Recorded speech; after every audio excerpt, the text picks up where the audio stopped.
And welcome to the Rotoworld Basketball Show. As always, it's the trio of Vaughn Dalzell, Dan Titus, and Raphielle Johnson. We have plenty of injuries to discuss with guys like Steph Curry, Tyrese Maxey, and Kawhi Leonard, plus news to break down across the NBA. But first, we're getting down to crunch time. Dan, what are you working on at Yahoo, and how are your fantasy teams doing as we inch closer to the postseason for some people?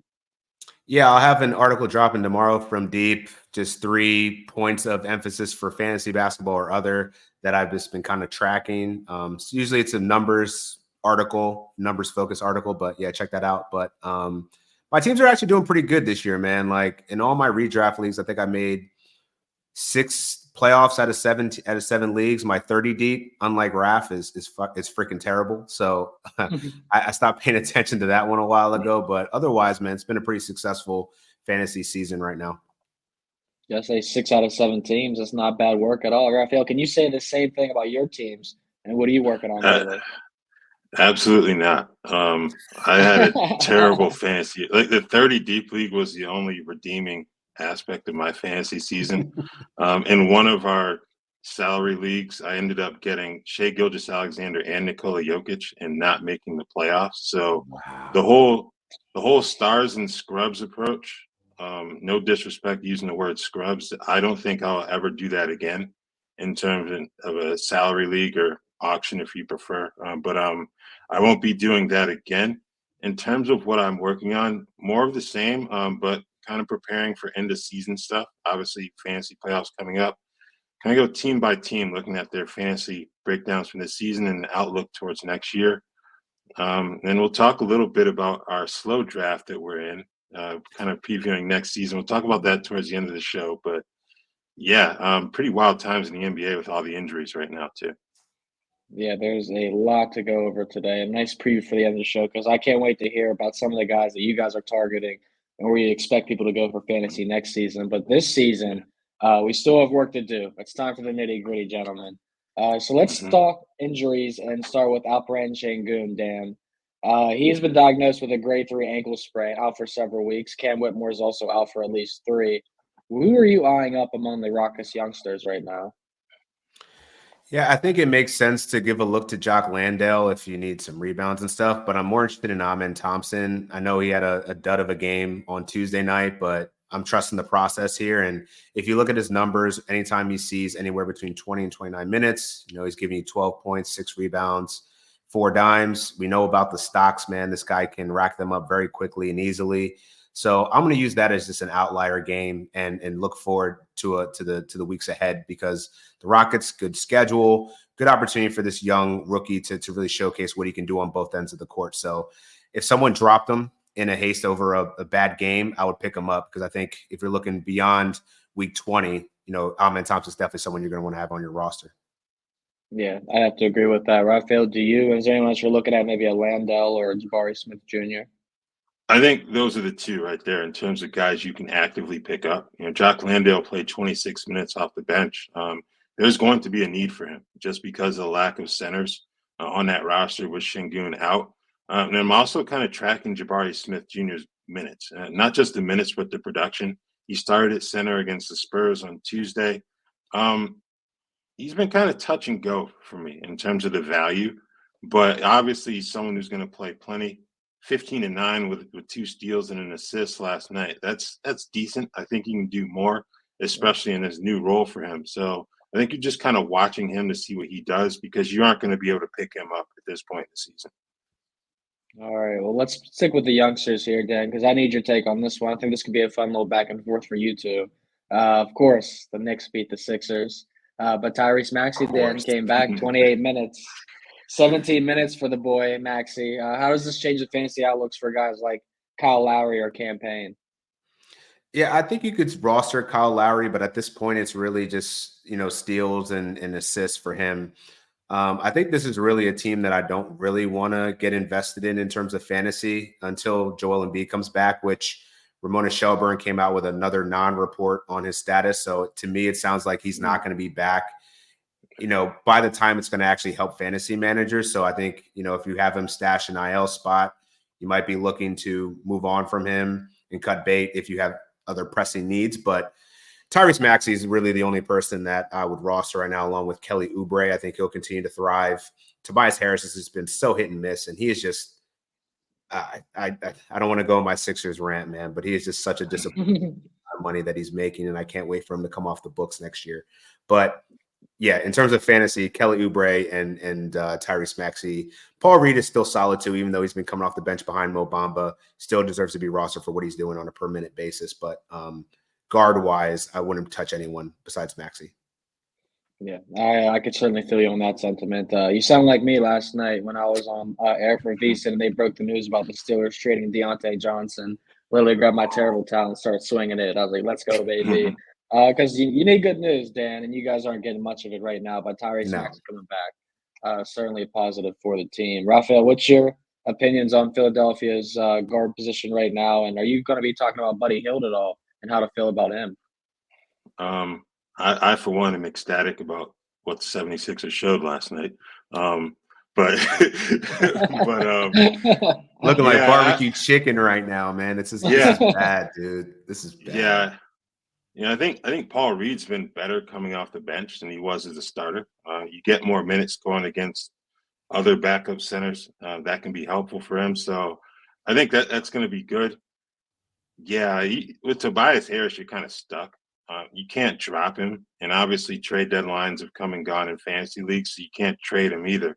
I don't know. You just kind of hope that he figures something out. But last night was really bad. Obviously, OG Anunoby is a really good defender, but given what the 76ers have left in terms of healthy players, he just has to go out there and fire. Like, there's no excuse for him only taking 6 shots in a game like that. Yeah. If you go 1 for 14, that would stink, but at least you've taken 14 shots. 1 for 6, that's inexcusable for a player of his caliber. So maybe they'll figure things out, but I kind of wonder if they're going to wind up in one of those play-in spots before they actually do. Embiid's not going to help you in fantasy at this point, because even if he were cleared for some non-contact work, you're still looking at a ramp-up process. So like Dan said, if you have pressing needs going into fantasy playoffs, probably going to want to drop him. Yeah, it doesn't sound like the Sixers are going to be helping many people win their fantasy leagues right now. But you spoke on OG Anunoby, Raphielle. So let's stick there because Precious Achiuwa has been a common topic all season for us in waiver wires and when to add and drop him, play him. So what are we doing with him now with OG back? I personally am holding on to him. I think too many people have been hasty to try to say that you should drop Precious Achiuwa. Fact of the matter is he's still going to play good minutes. Now it's just that a lot of them are going to be as the backup 5. We've seen Isaiah Hartenstein with his Achilles issue. They don't want him playing too much right now. Played 20 minutes to Achiuwa's 24. I thought Precious looked pretty good in his minutes. If anything, it doesn't really impact fantasy basketball. Like Jericho Sims was rostered in like 5% of Yahoo leagues. He falls out of the rotation now with Anunoby back. So yeah, if you have Precious, I'm holding on to him. You know, if you're in a shallow league and you're streaming him, maybe you consider dropping. But other than that, I think standards, I think you hold on to him right now. Dan, how about you? Are you going to be holding on to Precious? Be honest, I feel like I have more faith in Precious than I do Hartenstein at this point because, I mean, if you look at Isaiah Hartenstein's numbers, man, like he just has this minutes restriction, as Raph stated, with this Achilles injury. They don't want to press him, especially with Julius Randle still not being back. So, like, I think that Precious will still play like 25 minutes, and he's been more productive. Like, he's doing more. He's scoring more. He's getting more rebounds. He can get stocks. So, like, yeah, if anyone dropped Precious, I would definitely scoop him up. And if you're like me, like in 12-team leagues, I had to make a tough decision to drop Isaiah Hartenstein just because I'm not getting the production that I was getting, months ago when he was playing like 30, 35 minutes a night. Hartenstein in 19 minutes just isn't it. So yeah, I'd be okay with moving on if you had that decision to make. All right. Well, I want to talk about 2 guys who you spoke on getting 25 plus minutes and being productive. 2 guys that are definitely getting that right now, Naz Reid and Norman Powell. And what they both have in common, gentlemen, they're both in the race for 6th man of the year, trying to take down Malik Monk. And now that Kawhi Leonard, he's got back spasms. Rudy Gobert injured his ribs. Raphielle, I'll start with you. Who do you like down the stretch in fantasy between Naz Reid and Norman Powell? And do you also like a guy or the same guy for 6th man of the year award? I think I like Naz a little bit more, just because he's just going to get the shots up and he's going to give you rebounds. I think Norman Powell's more of a points and threes guy. He can get you some steals, but in terms of production, I think I like Naz Reid a bit more because you're also dealing with Karl Anthony Towns being sidelined too. So I think I like him a bit more. In terms of six man, I think it's still Malik Monk for me, given the added responsibilities he's had to take on because neither of their backup point guards, be it Keon Ellis or Davion Mitchell, really kind of separated themselves. So Malik's been able to take on more playmaking responsibilities in his role. So I think it's going to be him for sixth man of the year, personally. Yeah, he's definitely still the heavy favorite. He's top 5 for backups with points and assists. Malik Monk has been awesome. And Dan, we said Naz Reid lately. I mean, he's been having, the 20-point first half, some double-doubles here or there. Norman Powell playing pretty well too. So same question for you. Is there a guy you like down the stretch in fantasy and anyone that could overcome Malik Monk for six man? Yeah, I think I'm in complete agreement with Raph. I give the edge to Naz here, mainly because he does more than Norman Powell. Like Powell's he'll give you 20 points and then have kind of an empty stat line after that. So I do think we could see Norman Powell emerge if this Kawhi Leonard injury becomes more than what we know now. Right now, it's just back spasms. We don't know if he's going to travel on the upcoming road trip. So just something to monitor also because Paul George has been dealing with, knee tendonitis, I believe it was.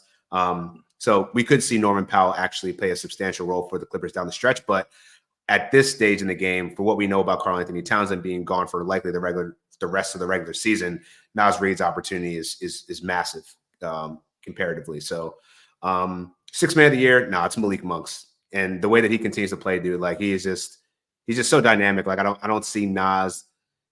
Naz could come a little, like I think if you had a position where you bought Naz early, you could probably get a cash out opportunity, but I don't think he's going to overtake Malik by the end of the season. Yeah, it's going to be hard too. I mean, he's doing his best over the last 2 or 3 games right now. The Timberwolves are half game back of the number 1 seed, held by the Thunder and the Nuggets, who are tied. Actually, the Thunder lost to the Pacers last night. What the heck's going on there? But the Clippers still sitting in the 4th spot. Yeah, I mean, the Kings are in the 7th spot. They're in the play-in. You still got the Mavericks, Lakers, and Warriors. That's one heck of a play-in, if you ask me. So it looks like those 10 teams will probably make the playoffs. We're just looking at where everyone will be seeded. But if you haven't heard, though, guys, before or while the NBA playoffs will be going on, spring training will be over and baseball will be back. So for those looking to get ahead on the upcoming MLB season, go ahead and grab your Rotoworld Baseball Draft Guide. It's loaded with the comprehensive positional rankings, projections, and player profiles to ensure your draft is a success this year. Visit NBCSports.com/draft guide and use code BASEBALL24 to get 10% off at checkout. I'm working on some NBC Sports articles about Ellie De La Cruz, Ronald Acuna, Aaron Judge, and some more preseason futures. And the future of the NBA has returned from injury. Victor Wembanyama played in both games. I was trying to do my NBA 2K impression there. He played in both his back-to-back games, Raphielle, against with no restrictions against the Rockets and Warriors. 20 points, 12 rebounds, 4.5 assists, 2 blocks, 1 steal. That's where he averaged in the 2 games. What were your thoughts on Wemby? I think, if anything, you just encourage that he played both games of the back-to-back, played good minutes in both. That would be the big thing. You know what you're going to get stats-wise. There can be some explosive nights, but for the most part, he's got a really high floor, and his ceiling, we haven't even seen it yet. I think that's what the terrifying thing is, not just in fantasy, but regular basketball too. I think the interesting thing, we're all kind of waiting for it. How are they going to build that roster around him, in the future? That's what these upcoming games are for, I think. I think Devin Vassell's pretty safe, Keldon Johnson in terms of their contract statuses, but everyone else and what the Spurs are going to do during the offseason, I think they're all on the clock because he's got the talent to fast track a rebuild by himself. And I think that's the exciting thing about it. But yeah, I don't really think we saw anything that was that surprising from Victor Wembanyama, but shout out to Trace Jackson Davis. Put him on a poster the other night, but you try to block shots. That's going to happen. So, yeah, undoubtedly going to happen. Yeah, I love Wemby. I love watching him. I think that I agree with you, Raphael, that he could fast track an organization. Not many players can really take a team to the playoffs in a 2 or 3 year span and take them deep. But if you put a couple guys around Wemby, it seems like that could happen in San Antonio, Dan. So what are you thinking about Wemby in the situation now for the last month of the season? Yeah, I think I'm just more encouraged that he's going to be worth a first overall pick next year. I mean, it seems like every game he does something a little bit different that just makes you think like, what how did he do that? What like he just has an insane pass. Like I think last game on Tuesday, he like took the ball in the post and just like I think someone said he grabbed it like a Nerf. I think it was Rex Chapman said he grabbed it like a Nerf ball and just like kind of dunked it in there with his left hand. It's like the dude is spectacular, and like the fact that he's not afraid to challenge someone at the rim makes me even more encouraged that like this dude is a winner. He's competitive. He's only going to get better. So yeah, I think the fact that he's playing back-to-backs now just shows you like the San Antonio Spurs want to see what this kid can do with a larger workload. And I think now it's just going to press the fast forward button on, getting players in there that can help them win now. So I think it's encouraging. So if like all of the trickle down effect of Wemby has been very interesting because like Trey Jones stinks when Wemby doesn't play, but when he's in there, like Trey Jones is a completely different person. I think Devin Vassell also gets a nice boost when Wemby's back because some of that attention's now going away from him and into Wemby. So I think if you're rostering Spurs players, anytime Wemby's in the lineup, it's usually a good thing. So I'm just encouraged by what I've seen as of late. And this, runaway rookie of the year, it's not even close at this point. Kind of pissed that I put my eggs in the Chet basket early on, but it just speaks to how great Victor Wembanyama has been because Chet's been outstanding too. But it's just a different level. Yeah, no, absolutely. I was going to make a joke about that before we moved on because we haven't spoke about Chet Holmgren in that race in a long time because it hasn't been close. It hasn't been close at all. And Chet's been great, man. He's been outstanding. And the Thunder are 1 seed in the West right now. So that just speaks to what Wemby's been able to do, not only offensively, but defensively too, with the steals and the blocks, and just defense overall altering shots. But you expect probably he might get shut down in the last week or two of the season. We'll see what happens. But when you have, no offense, Dan, Philadelphia, Memphis, Oklahoma City, Denver, and Detroit to finish the season, Wemby against Memphis or Detroit. Detroit's the final home game. That'd be a fun way to go out for Wemby's rookie season. Mess around and get a triple-double out there in Detroit. Triple-double that thing, man. Just go for it, He could do it, man. He a 2K player, created and everything. Yeah. Rafi, I'm going to start with you, though, for this question because I'm excited to talk about this topic. You didn't like what I said last time we talked about this, man, but the snooze starter in Oklahoma City, the team that I think is going to be a 1 seed and win a division, which I don't feel great about now because Gordon Hayward is a starter for the Thunder. He did have 9 points, 5 assists, 4 boards, and a steal in 30 minutes as a starter. How do you feel about him? Is he worth picking up now, or are you looking elsewhere? I'm not too excited about it. He only took 4 shots.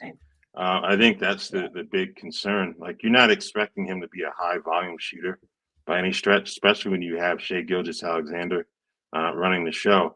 But yeah, I don't really know if it's too exciting in terms of fantasy value with J-Dub out. If anything, you're kind of looking at Cason Wallace because he was the guy who would fill in as a starter in the past, before the trade. Now it's Hayward. Cason had a decent night off the bench, so I think if anything, you're kind of just adding him to watch list the remainder of this week to see if there's the potential to bring anything to the table. But with a sprained ankle, like how much time do we really think Jalen's going to miss? So I kind of wonder if there's going to be enough time for either of those guys to build up the requisite value to be rostered right now. That's a very good point. And Cason Wallace looked good in his last 2 games. He had 33 points on 13 of 21 shooting. Kentucky guard, Dan. We know Kentucky guards do pretty well in the NBA, but are you looking at either guys to pick up or are you just going to be passive for now? Yeah, I'll probably be passing for now. It's just not enough volume and opportunity for me to get excited about. I think there's way more attractive waiver options out there than Gordon Hayward at this stage or Cason Wallace. How about Keon Ellis? Is he more entertaining? Because he got to start for Milwaukee Bucks and a loss, or for the Kings, excuse me, and a win over the Bucks. Yeah, Raphael, stay in your lane over there. Stay on that side of the camera. But Keon Ellis didn't do much, though. He did about what Gordon Hayward did then. 7 points, 4 rebounds, 2 assists, but he had 3 steals. We love our stocks. Is he someone that you'd be willing to pick up over those 2, or are you passing as well? Nah, you can pass on that. I mean, unless you're playing like a deep 14 team. And if you're looking, if your playoffs start in week 21 to 23, maybe, the Kings play like the most games, 12 games. Not many quality starts in there. So like, I don't think he's going to be relevant enough that you're really going to be actively trying to roster him. Yeah, I'd probably stay away. Yeah. You agree with that, Raphael? Yeah, it's not worth it. You get 3 steals, that's cool, but I don't feel like taking up a roster spot for Keon Ellis is the wisest decision in terms of fantasy right now. How about, in Washington, we've been talking about Money Marv a lot lately, but they're on to small ball. That's their style now in Washington. You looking at Corey Kispert or anybody else for the Wizards? I was on him for a few weeks now. I've been on him for a few weeks now. I think he's someone worth adding, whether he starts or comes off the bench. I just find it funny that they were the first team officially eliminated from playoff contention instead of the Pistons, the team that lost 28 in a row at one point. But that kind of shows you how bad things have been in DC this year. Because they really don't have any other options. I don't know what their G League situation looks like, but no Bagley, no Holmes. Trey Jemison hit them up for 24 points last night. Like, that's incredible. Shout out to him, but that can't happen, but yeah. Kispert, Bilal Coulibaly, obviously starting. So I think other than those two, there really isn't too much to be excited about in DC at this point. Yeah, the bottom of the NBA is bad this year. There's still 5 teams in the league that have failed to score or failed to record 20 wins already. We're over 60 games into the season, so that's obviously insane. Feeling the same way, Dan? Corey Kispert, obviously the obvious choice. Bilal Coulibaly also. Yeah, I'm hoping that Rashawn Holmes can make it back at some point with this toe injury. But at this point, yeah, you got to roster Corey Kispert if you're looking for someone that can give you threes, consistent threes, and scoring as well. He has shown an ability to kind of stuff the stat sheet a little bit too over the last couple of games, but I think he's more of a Norman Powell than anything. So like, if you need some scoring, I think Corey Kispert can definitely help there. Bilal Coulibaly to me is still like a guy on the watch list. Like, I don't know that he's going to consistently perform for you, but now that we're in silly season, I think you can take a gamble if you have a bye week. If you have some ability to stash a player, like I think he's kind of intriguing as the season wears on. Maybe we see less of Kyle Kuzma. I mean, Jordan Poole. I don't know. I don't know if you can bench a guy that's making that much money, but it wouldn't surprise me just considering where they're at in their franchise. So, yeah, I think you can prepare yourself for a Corey Kispert, Bilal Coulibaly type of situation where they'll get majority of the usage down the stretch. Yeah, hey, don't ever underestimate a franchise in wasting money, Dan. They do it all the time. We've seen it already in NFL. Their legal tampering period. Yeah, so I could see a couple of those guys getting sad as well. They've already going to finish with the worst record, so more than likely worse than Detroit. But Raphael, we've talked a lot about guys that are maybe worth picking up, but let's talk about maybe a draft candidate. Tyler Herro in Miami. Is it time? It might be. It's unfortunate because he provides really good value and healthy, but there's still no timeline on when he'll be back. You're dealing with a foot injury. I think the clear priority for them is to make sure he's healthy for the playoffs. It's a situation kind of like Joel Embiid, where if you have a need that you need to fill via the waiver wire, he may be someone that you have to strongly consider moving on from. Yeah, I think it might be time, Dan, and feels like Raphael thinks so too. I mean, I'm pulling for the Orlando Magic in that division, and this helps me out. But Tyler Herro, big deal. What do you think? Man, it's the first time we've disagreed today, Raph. I'm holding out hope here, man. I feel like Herro's in a situation where it's like we're gonna wait till he's 100%. I think we could see him by week 22. That's my optimism here. I think he's kind of in that same boat as Chris Middleton of like, I don't know. You probably have more optimism around Chris Middleton because he's at least practicing, but like I feel like Doc Rivers is blowing smoke right now. This dude's had an ankle sprain for a long time, and it's taken him a pretty significant amount of time to get back and get right. So I think they might be leaning on like it's a worse situation than they want to admit to. Either way, I think both of them are candidates to be dropped if you're in the thick of a playoff race. But if you have the ability to stash, I think I would actually take a risk on either of them returning by week 22 if it can help you in fantasy. So if like you have a bye week now or in week 21, you have a couple of weeks to kind of plan out, picking up some fringe, all-star caliber players for super cheap. Let's see if Tyler Herro makes that 10 to 14 day window then, Dan. Certainly going to be close, but we've seen it before. It's going to be Tyler close, Herro. man. I don't know what this foot medial tendonitis really means, but I don't know. This dude's missed like what? The last how many games?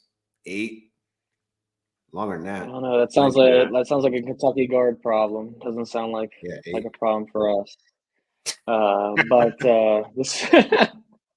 this week, though, guys, there's going to be some other good action going on besides basketball and baseball. If you haven't heard, the Players Championship is going to be underway. The best of the PGA Tour take on at TPC Sawgrass for the 50th time win the Players Championship. Don't miss some of the best golfers in the world Thursday through Sunday on NBC, the Golf Channel, and all-round streaming on Peacock. Comcast Business is a proud partner of the Players Championship in addition to Optum and Morgan Stanley. And one golfer you will not see at the PGA Tour is Stephen Curry. The Golden State Warriors started winning, so he's back to on-court activities. So, Raphielle, what's your fantasy mindset for Golden State with Steph Curry stepping back into the fold soon? I think it's an interesting situation because you also wonder what happens with Brandon Podziemski. He started that first game that Curry missed, but then they changed it up. He's coming off the bench where you have Chris Paul and Klay Thompson starting, Trace Jackson Davis starting, just kind of give them kind of a vertical threat with Chris Paul in a two-man game. Podziemski, is he back on the radar if Curry comes back? I think that's going to be the big question in terms of fantasy value.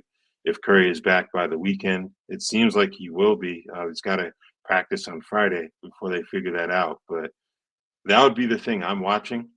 He's someone that Podziemski meaning, I would have held on to, even with the move back to the bench, just because that rotation is switched up so many times throughout the season. Could be back in that 30-plus minute role at some point. So I think he would be the one that I'm watching in terms of Curry's impact once he returns. Yeah, this Warriors definitely feel safe to be in at least a playing spot, so I don't think they have to absolutely rush Steph Curry back, but you definitely want him playing quality or better basketball once the postseason rolls around, Dan. So what's your opinion on the Warriors? Are you looking at adding or dropping anybody with Curry's return seeming imminent? Yeah, I think I agree with Raph. I think this is really just watching Podziemski and where his minutes lie. I don't think you're going to drop Chris Paul for the way that he's been playing, just for what he's been doing for assists and steals and his efficiency since coming back from injury. The one player of the Warriors that I am attracted to, though, is Trace Jackson Davis. Like, I think right now with Kevon Looney clearly out of the rotation, he hasn't played in the last 3 games, earning the start last game. Someone that's definitely emerging for a young Warriors team that is going to need him as the season kind of wears on here. Even though they're kind of locked into that play-in area, I think his growth and maturity at this stage in the game is going to be very critical for when they're playing down the stretch. So these minutes matter, and I think that this is a guy that's playing 2 ways. We talked about the dunk on Wembanyama. I think that's just the tip of the iceberg of what this kid can do. And I think the lob threat, he's taking smart shots by the rim. High IQ player, doesn't do too much. He's a guy that I've actually been scooping up a little bit more in fantasy. I think he'll hold some rest of season value. Yeah, gives the Warriors good size, too. It's something they've really lacked the past few years. So size and athleticism might add on to that. But I'll stick with you, Dan, for the next guy because Saddiq Bey suffered an ACL injury on Sunday. What's the outlook for a guy like DeAndre Hunter now? Because his situation could change potentially. This sucks, man. Like I'm just hoping that Jalen Johnson can get back. He's doubtful for Wednesday. I expect him to probably be back by week 21, week 22, potentially, just because, just where the Hawks are in their playoff seeding too. They're pretty much slotted for that 10 spot right now. I don't think that they're going to lose it unless the Nets go on some ridiculous run, but it doesn't look like that's going to happen. So, tough loss for them. I think it's really just DeAndre Hunter.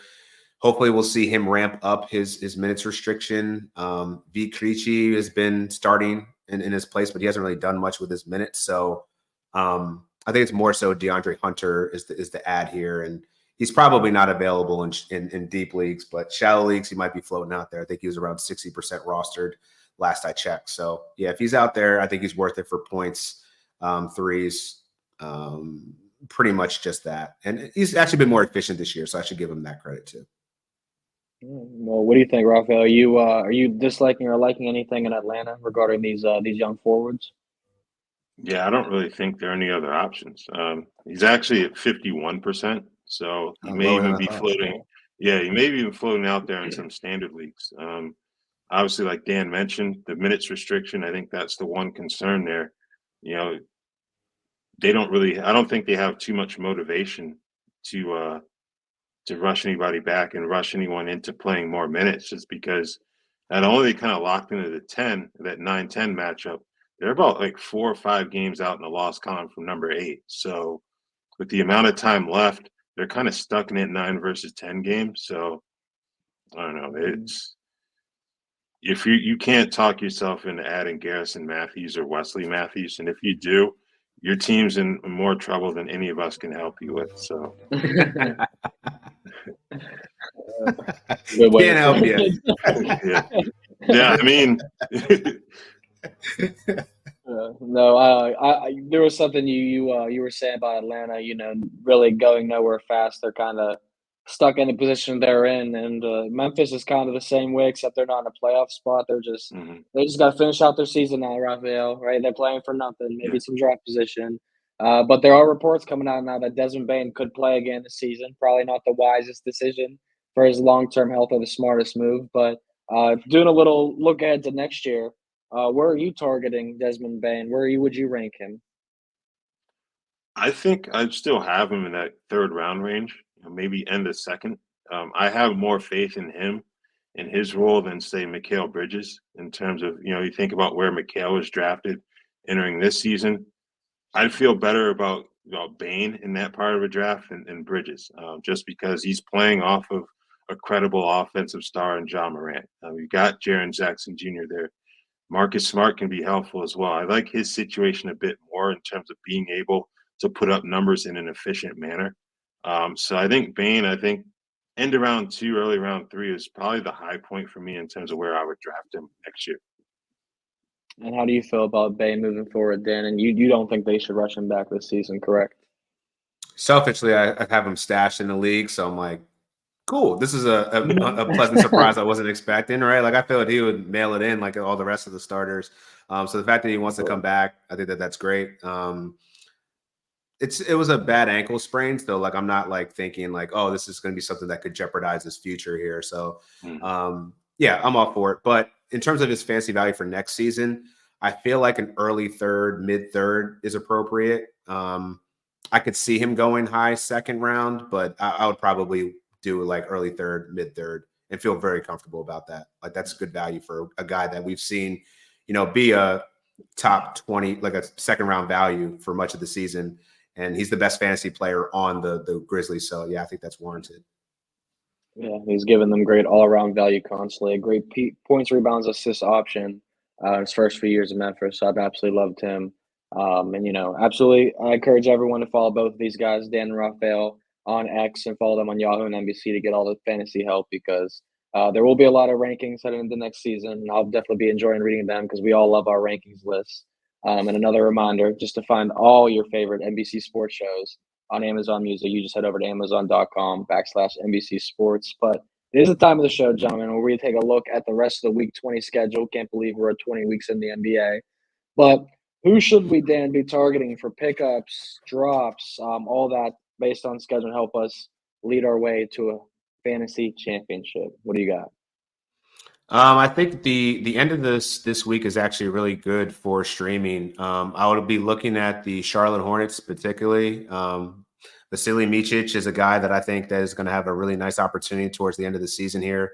Mullah Ball's not coming back. Let's just all admit it. And then you figure Trey Mann's also questionable, been dealing with some injuries. So I think Micic actually has a really nice strength of schedule. If Nick Richards is out there, I picked him up in a 12-team points league. I'd pick him up. They play 2 games or three games in 4 days. 2 games in 3 games. Yeah. So they got three games left, right? Mm-hmm. Yeah, 3 games remaining. Cool. Yeah. So yeah, I think that they're a good team to target. I think that the Trailblazers are also interesting. In 12-team leagues, I think you can take a look at Matisse Thybulle. They also play 3 games. bit murky on like Delano Banton. Like now that Scoot Henderson's back and Jeremy Grant's probably going to be back, he's on the injury report is questionable, but like that pretty much tanked his value now that he's not starting. So Tumani Kumara is still interesting to me as the season wears on, with Jabari Walker now on the shelf with an injury. Other teams I like. Pelicans are also pretty interesting. So if Herb Jones, I think he's 67% rostered, so shallow leagues, he might be floating out there. I would take a look at him. Simone Fontecchio is another guy that I think is going to have a really good opportunity with Asar Thompson now being ruled out on Wednesday. He's a guy that I think is really going to play a lot of minutes, and he's been very productive in fantasy. So I think he's another guy you need to look at as well as Isaiah Stewart. A lot of those teams you named, Charlotte, Orlando, Detroit, Portland, all those teams playing 3 games the rest of the week. So very good streaming options there. And as we know, those teams play a little bit quicker pace than the rest of the NBA too. So that helps with the points, rebounds, assists. Raphielle, what do you like for week 20 the rest of the way? I think Dan's hit on a lot of them. I would probably throw Duncan Robinson's name into the mix too. 47% rostered, 3 more games the rest of this week. So, Miami doesn't have the pace advantage that some of those other teams do in terms of how fast they play. But no Tyler Herro. I think he's in a position where he can give you pretty good value for the remainder of this week. Yeah, I like that too. Duncan Robinson certainly been strong over the last few games. One team to avoid, as you guys have in the notes, here, the Minnesota Timberwolves. They play 1 game the rest of the week, so probably a team you wouldn't mind avoiding, I'd like to say. Dan, anything else you want to add there before we talk about your guys' look ahead to your way too early draft? Yeah, I think that to Raf's point of Duncan Robinson, I think you could also take a look at Caleb Martin. He's played 30 minutes the last 3 games, and he's always productive in terms of like 3-point shooting, low-end points, but he can also give you some stocks and some rebounds. So I would take a look at him as well. And what was my other thought? Norman Powell, yeah, definitely add him. They play Chicago and Atlanta in 2 of their 3 games remaining for the rest of the week, which is a really nice matchup. And that's probably it. I don't know that I'm going to be picking up anyone from Orlando. 2 games against Toronto and Brooklyn. Like, they're good matchups, but I don't know that you want to trust like Mo Wagner or I'm definitely not trusting in Markelle Fultz. Maybe you go Jalen Suggs if he's out there, but he's been a little bit injured lately. So, yeah, I think that pretty much wraps it. Yeah, a lot of the Orlando Magic games lately too have been very, very low scoring. I've noticed. I've been checking in with them every single night, so probably not the best team to be going with right now if you're looking for as many points as you need in your league. Raphael, I'll start with you when we talk about the way too early mock draft next year because as someone who doesn't do them very often, I'd assume you're probably going with some strategy, right? Some guys you're targeting, or is there just another point entirely to this draft for you? There was no strategy to this. I think at this point you're kind of trying to figure out where guys are going and where would you potentially pick people. I was drawn to take the first overall pick, and we've discussed this in the past. Yeah, as soon as I saw it, I was like, wow. We've discussed this in the past in terms of Victor Wembanyama, Nikola Jokic, and Shai Gilgeous-Alexander. I went with Wemby. I'm really excited about the potential upside there. The offensive game is one thing, but the defensive production, like if you have someone that you can count on for good blocks and steals production week to week, I think that's invaluable in fantasy, especially if you can do that with your first overall pick. So for me, we have 5 hours between picks just because it's a slow draft, but I didn't need 5 hours. I needed about 2 minutes to find Wemby on the board and put him in there. So I think he's going to be a very viable candidate to go first overall in drafts, and I'm looking forward to seeing what they build around him in San Antonio. So where's the draft at right now? What pick or round is it on? Are we still in the first round? We're in the 7th round. 7th round. 7th round. Okay, so let me ask you this then. Before we get to Dan's team, and we can either make fun of it or say how great it is. Raphael, what surprises among the first few rounds did you see? Were there any guys that you were like way too high or way too low? Not really in terms of the first round. I think Embiid going fifth, it's somewhat of a surprise. Like the production is definitely there, but now we're back to the medical concerns thing. You know, it wasn't an issue last year, wasn't an issue to start this season, but you know, for him to go fifth, I think that's fair for sure. But it's kind of interesting that I don't really think he's in that conversation to be a potential top 3 pick anymore, just because of Wemby's emergence and also the injury concerns. So I think there, Sengun was a late second round pick. I think that's another good one. We've spoken about him in the past. Dodged a bullet with the diagnosis of that injury. So that's another player I've definitely got my eye on in early mock drafts to see where he goes. Yeah, we just spoke on Sengun last episode too, and talking about where he would go next year. So I'd like to hear that news for him. Dan, what pick did you have, and who did you go with to start your draft? So I had the 9th pick. I feel like any industry league I get into, I always get a shitty pick. But I ended up with Steph at 9. To be honest, like the way I was looking at my team, I'm like, I feel like I'm getting everybody that's like on the other end of their career arc, which I'm not really excited about. But I also think that there's value in that to a certain degree. So, you know, Steph Curry, getting him number 9, I thought was solid. Getting Dame Lillard on the turn, I thought was fine. Van Vliet on the 3rd pick. So I was definitely employing a strategy of trying to win threes, points, steals, assists, and free throw percentage. So that's 5 categories there. And then the rest of the draft, I was just going to focus on building out the rebounds, further invest in the steals, the blocks, and et cetera.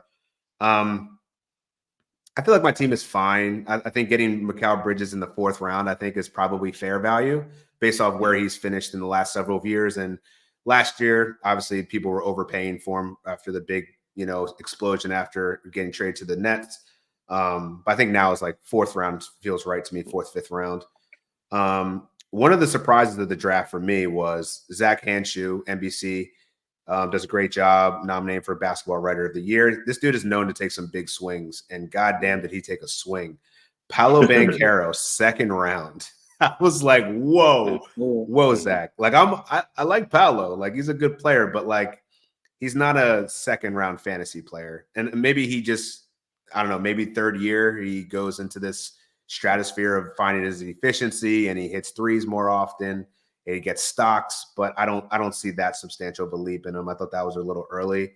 I also like Jalen Johnson going in the 3rd round. I think that that's someone we're going to see potentially climb significantly into next year, just for how he was. I mean, he's a top 40 guy. Unfortunately, he got the injury, but I think he's someone that could really expand his fantasy game next year. He's going to be a really solid player. And then lastly, I would just say LaMelo Ball falling to the 3rd round, I think is probably where we're going to see LaMelo. We talked about it last week. He's definitely not a 1st round guy anymore. So 2nd, 3rd round, I think is going to become the expectation just based off of his injury profile. Didn't realize that Jalen Johnson would be going that high into next season, but I mean, he did have a great points and rebounds. Yeah, I mean, it sounds like it. Raphielle, were there any takeaways from some of those guys? Jalen Johnson, Paolo Banchero, anybody else you want to hit on? I think for Banchero, it really depends on the type of league you're in. If I'm not mistaken, this is a 9-cat setup that we're drafting for, so I wouldn't take him that high. But I think 8-cat and points leagues, you can kind of talk yourself into it a bit more for him. You know, so at this point in the year, these mocks really don't count for anything. So you might as well take some swings, just kind of see how that kind of plays with the draft board as a whole. You know, see how others may approach drafts when you do those things. Kyle Kuzma going in the 5th round. That's one that grabbed my attention. Like, what are we doing here? So I think he's a fringe top 100 player, to be honest with you. And that's an 8-cat. Like a 9-cat, just outside of that threshold this season. I think that's kind of where he's going to hover for the remainder of his basketball prime. So I think that would be the one pick that kind of caught my eye. Like, you either really believe in Kuzma and the Wizards, or you're just you ran out of time and just felt like you had to pick someone, because I don't think I'm taking him in the 5th round in any draft next year. No, I don't think many people would be. And if they were, they wouldn't be playing much longer than March 13th. This season would be be on the outside looking in. But good luck to both of you in that draft. I know you guys won't be, playing or winning for money or anything, but I'm excited to hear the results of that and see who else we could be talking about next week and where these guys are falling. So I appreciate both of your hard work, gentlemen. Hope all the viewers do too. And I just want to say thank you to everyone that does watch the Rotoworld basketball show. Good luck the rest of the week in fantasy. We'll see you later, and hopefully you get some dubs under your belt. So enjoy.